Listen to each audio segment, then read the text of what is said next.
Tonight, you are going to have a moment alone. Maybe it is the 2 minutes on the edge of the bed before you force yourself up. Maybe it is the gap between midnight and sleep. And in that silence, something stirs. Something older than you know. For most of human history, being alone was not a mood. It was a survival threat. Your brain evolved inside groups of 20 to 150 people. The British anthropologist Robin Dunbar showed that your neocortex grew large not to solve math problems, but to track the loyalties and emotions of other humans. Being separated from the group triggered the same neural pathways as physical pain.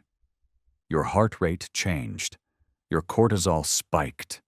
Your body treated solitude like a medical emergency. And yet, ancient humans sometimes chose it anyway. Deep inside caves in southern France, over 30,000 years ago, a single person crawled alone into the dark and painted animals on the walls. Not in the center of camp. Alone. By lamplight. Making something beautiful that almost no one would ever see. Neuroscientists now know what was happening in that person's brain. When external stimulation drops away, a network of brain regions called the default mode network switches on.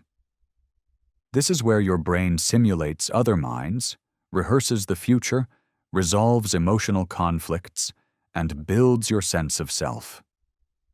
Your ancestor, sitting alone in a cave, was not wasting time. They were running the most sophisticated cognitive software on the planet. That software is still inside you. But here is what has changed. Research by Timothy Wilson at the University of Virginia found that modern humans will choose to give themselves mild electric shocks rather than sit alone with their thoughts for 15 minutes. The silence feels that threatening. Your ancestors survived ice ages with a brain that could be still.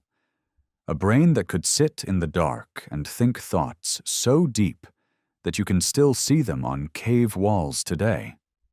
Tonight, when that moment of silence finds you, something ancient is going to stir. And if you let it, what happens next will not feel like emptiness. It will feel like the beginning of something.